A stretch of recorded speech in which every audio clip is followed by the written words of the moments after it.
Monica, ¿qué tal? Continuamos transmitiendo más DNews en vivo, tratando los temas que atañen a los distintos países de nuestra región.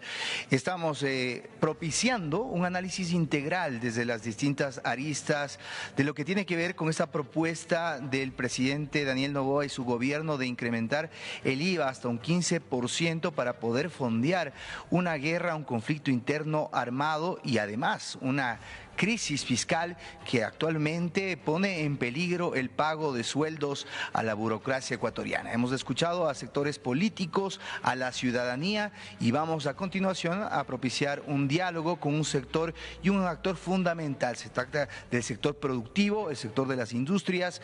Me acompaña en esta tarde la presidenta de la Cámara de Comercio de Quito, Mónica Heller, con quien vamos a avanzar en cuál es la postura justamente de ese sector sobre la propuesta del mandatario. Mónica, muy buenas tardes, bienvenida a DNews para toda Latinoamérica. ¿Cuál es la postura que tiene la Cámara, el sector productivo que genera gran parte del empleo en el Ecuador sobre este planteamiento del presidente? ¿Conviene o no subir el IVA en este momento? Mire, el momento es tan complicado en Ecuador que la pregunta no es si conviene, sino si hay alguna otra alternativa, y la respuesta es no. Tenemos un déficit fiscal del año pasado alrededor de 6.000 millones y se pronostica un déficit para este año de 8.000 millones de dólares. Este es un problema que hay que enfrentar porque hay deuda corriente, hay obligaciones, hay deuda externa.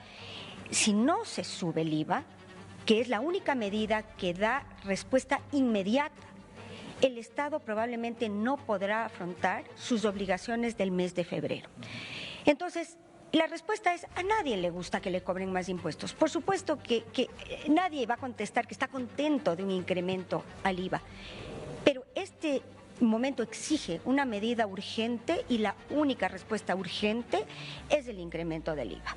Ahora, la ciudadanía tiene un argumento, eso es en el diálogo social popular y dicen, bueno, se les perdonó, se les condonó deudas con la primera propuesta económica que planteó el presidente de la República y exigen que los grupos más acaudalados del país paguen. ¿Cuál es la realidad y cuál es el impacto que tiene en el empresariado este tipo de posturas? Lo primero que le quiero decir es que en el Ecuador el sector privado ha pagado en los últimos años 5 impuestos únicos y extraordinarios que resulta que ni han sido únicos ni han sido extraordinarios.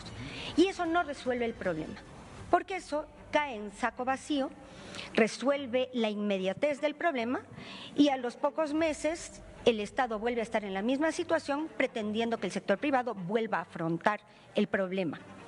La base está en que el Estado ecuatoriano se ha acostumbrado a gastar más de lo que genera. Y entonces, para cualquier medida adicional hay que hacer un ejercicio de corresponsabilidad por parte del Estado. El Estado tiene que cerrar la llave, reducir el exceso en el gasto, reducir el peso de un Estado obeso, focalizar subsidios, mejorar sus negociaciones petroleras, etcétera, y entonces, habiendo controlado el gasto, tal vez es lógico volver a pedir impuestos únicos y extraordinarios. También quiero decirle que en los últimos meses ha habido muchísimos aportes por parte del sector privado.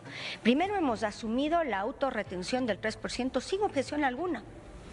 Hemos hecho aportes desde grupos privados para que el Estado tenga la liquidez de pagar los décimos, es decir, el sueldo extraordinario en el mes de diciembre. Y eso ha sido una voluntad del sector privado. Una iniciativa. No ha sido una ley. Finalmente quiero decirle que no se le puede seguir satanizando al sector privado, no se le puede seguir exigiendo que pague y no se le puede seguir castigando, porque esto tiene un efecto, primero, disuasivo de la inversión local, segundo, disuasivo de la inversión internacional y tercero, fomenta que hay una fuga de capitales ecuatorianos, es decir, hay un límite. Nadie quiere venir a invertir acá al Ecuador. Hay un límite a lo que un sector privado de cualquier país del mundo puede hacer. Claro que hay voluntad de apoyar en este momento. Claro que hay comprensión de lo que está en juego. En este momento el país se encuentra al borde del abismo. Si no se subsana el tema de pago de obligaciones corrientes, muy probablemente lo que está en riesgo es la estabilidad fiscal, la dolarización y la capacidad del Estado de afrontar sus obligaciones.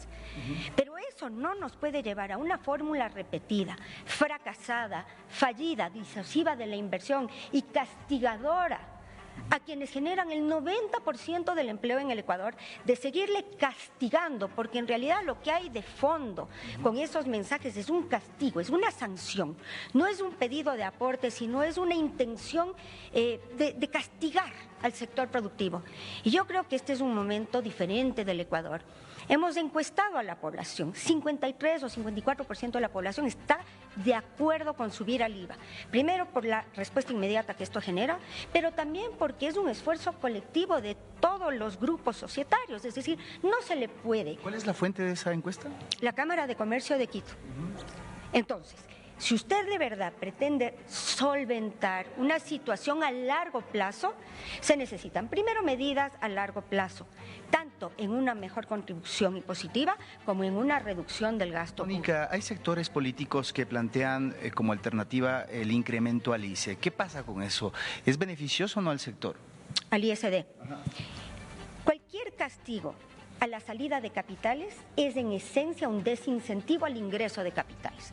Si queremos más inversión extranjera, si queremos mejor flujo, si queremos confianza, si queremos mandarle un mensaje positivo al mundo de que Ecuador es un buen sitio para hacer negocios, esa es una medida que no funciona. Perfecto. Ahora, hablemos del comparativo. Tenemos países dolarizados en la TAM, El Salvador con un 13% del IVA, Panamá con el 7%, hay otros países que no están dolarizados y que tienen un IVA muy superior, pero tú, conocedora del mercado, ¿esto afecta a la capacidad competitiva que tienen las industrias, el tener un IVA superior al producto exportable, por ejemplo?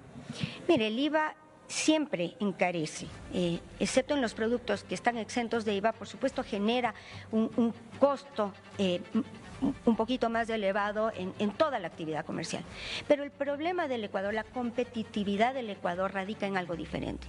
Ecuador es un país que afortunadamente está entrando en una nueva etapa. Hay un compromiso social muchísimo más grande, hemos visto un optimismo, hemos visto una aprobación de la gestión presidencial y hemos visto una voluntad de participar en todo el quehacer del Estado. Para que Ecuador sea un país más competitivo, primero tenemos que tener conversaciones técnicas y no políticas. Por ejemplo, no puede seguir teniendo aranceles que pesan tremendamente en materias primas o en bienes de capital, que es una de las diferencias importantes entre Ecuador y algunos de los países vecinos. Es un ejemplo con Perú Claro. en ciertas industrias. Mira, por ejemplo, hablemos del polipropileno. El polipropileno entra a Ecuador con 20% de arancel. Ese producto que se hace con polipropileno viene de Perú por Pacto Andino con arancel cero. Entonces, automáticamente el productor ecuatoriano está en desventaja. Esos son temas técnicos, no son temas políticos.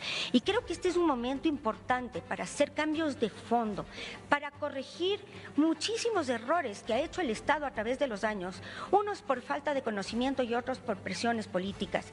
Y hay que recomponer el sector productivo. Ecuador así lo quiere y así lo está manifestando. Bien, en la Comisión de Desarrollo se han recopilado varias posturas. ¿La Cámara de Comercio de Quito ha brindado su planteamiento al respecto? Sí, hicimos una comparecencia en la Asamblea. ¿Y cuál fue su postura? Mire, aquí hay un tema de lo que espera la sociedad civil de su gobierno y su administración.